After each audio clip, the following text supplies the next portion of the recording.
Imagine a royal tomb from thousands of years ago, overflowing with gold, animal figures, heavy necklaces, even a solid gold death mask. But the most astonishing discovery: over 140 sacrificed horses, buried around the king. This isn't fantasy, it's a real Scythian burial mound, a window into a lost world of warrior nomads. The scale of this burial is staggering, revealing a society of immense power and deep belief. The Scythians left no written records. Their story survives through treasures and the accounts of outsiders like Herodotus. This tomb, called Archaeological II, is a monumental kurgan, built with enormous effort, a statement to gods, rivals, and posterity. The king buried here was a figure of immense importance, sent into the afterlife with wealth and power. Gold for status, horses for mobility. Everything needed for eternity. Archaeological II, hidden for nearly 3 millennia, is one of the most spectacular archaeological finds of the 21st century. When opened, it offered an unprecedented glimpse into Scythian culture. The preservation was remarkable, as if time had stood still. We can almost sense the funeral rites, the mourning tribe, and the thunder of hooves. This is a story of life, death, and the quest for immortality. The kurgan wasn't just a grave, it was a message across time.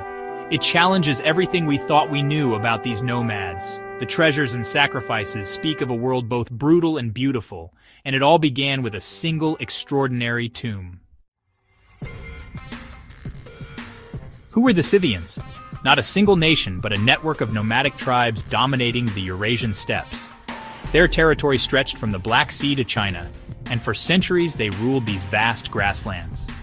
Masters of the horse, their lives revolved around herding and riding, making them formidable warriors. The Greeks wrote of their fearsome mounted archers, able to fire with deadly accuracy at full gallop. Their lightning raids and ferocity in battle became legendary. But the Scythians were more than warriors. They were skilled artisans and traders. Their unique animal-style art, filled with dynamic creatures, was deeply symbolic and tied to their beliefs. They traded with Greeks, Persians, and Chinese, exchanging goods and ideas. As nomads, they left no cities, only kurgans, burial mounds that are our main source of knowledge. The size and richness of a kurgan reflected the status of the person within. The most powerful were buried with astonishing grave goods, time capsules of their world. These tombs unlock the Scythian mystery, revealing a culture both sophisticated and enigmatic. Their legacy is written in gold, bone, and earth.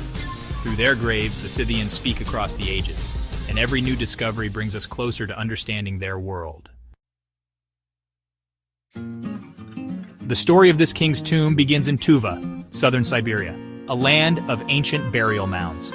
Archaeological II, a massive stone kurgan, was long thought looted and unimportant. But in the late 1990s, a German-Russian team noticed signs the central chamber might be intact. Excavation began in 2001, and as layers were removed, hope grew. Against all odds, the main chamber was untouched, sealed for over 2,600 years. Inside, a large log cabin held the remains of a man and woman, adorned head to toe in gold. Over 9,000 gold objects, weighing more than 20 kilograms, filled the tomb. Highlights included a massive gold pectoral, a heavy torque, and thousands of gold beads. This was the richest intact Scythian burial ever found, dating to the 7th century BC. The find was a complete funerary assemblage, everything left as it was placed centuries ago. It offered a unique chance to study Scythian rituals, craftsmanship, and society. The discovery sent shockwaves through archaeology. Suddenly, the Scythians were seen in a new light. The long shot had paid off, revealing a lost world in stunning detail. Archaeological II became a key to understanding the ancient steppe. Step inside the burial chamber, the king and queen side by side, dressed in dazzling gold. The king's outfit glittered with thousands of panther-shaped beads, a solid gold torque, and a crescent-shaped pectoral, masterpieces of Scythian art.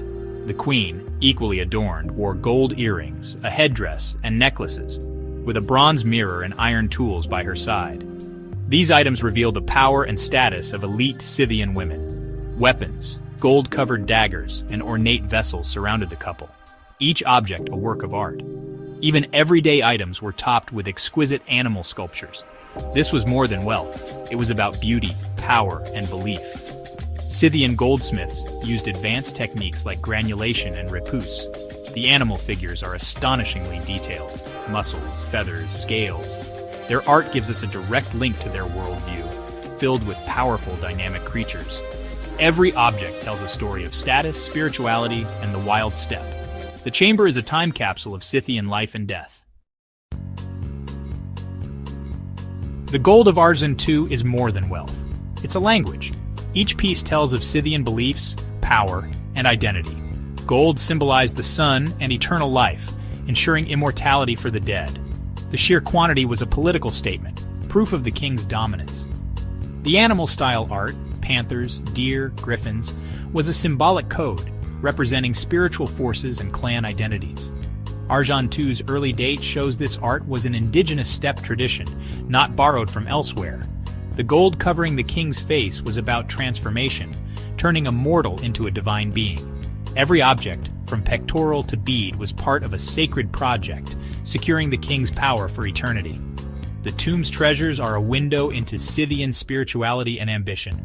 Through gold, the Scythians sought immortality.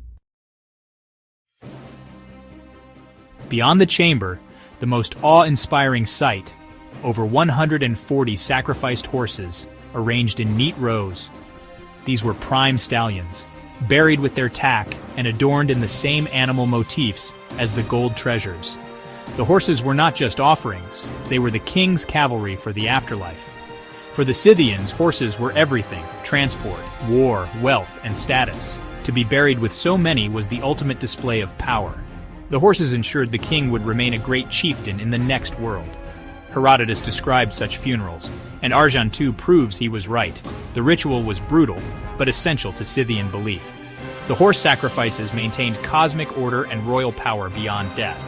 The tomb's ghostly cavalry is a testament to the Scythians' devotion. In death, as in life, the king rode at the head of his people. The king's burial was more than a funeral. It was a community event, a bridge between worlds. The Scythians believed the living and dead were deeply connected. A king's death was a moment of danger. The funeral rites managed this transition, ensuring prosperity and stability. Building the kurgan united the tribe, reinforcing identity and power. The ceremony installed a new leader and displayed strength to rivals. The afterlife mirrored the earthly world. A king needed his court, his horses, his queen. The scale of sacrifice shows how seriously they took this belief. The tomb was a portal, a gateway to eternity. Kurgans were built in prominent places, visible for miles, landmarks and sacred sites. They anchored nomads to their land and ancestors. Each mound declared, "This land is ours, and our legacy endures." Scythian kurgans have always inspired legend. Graves of giants filled with treasure. Many were looted, but Archaeological II survived, a miracle of preservation. Ancient writers like Herodotus added to the mystique, describing mummified kings and exotic rites. In some permafrost kurgans, ice mummies with tattoos have been found, their skin and art preserved for millennia. These tattoos match the animal motifs of their treasures, showing how deeply symbolism was woven into life. Yet mysteries remain. Who was the woman buried with the king? Was she a queen, priestess, or sacrifice? The origins and fate of the Scythians are still debated.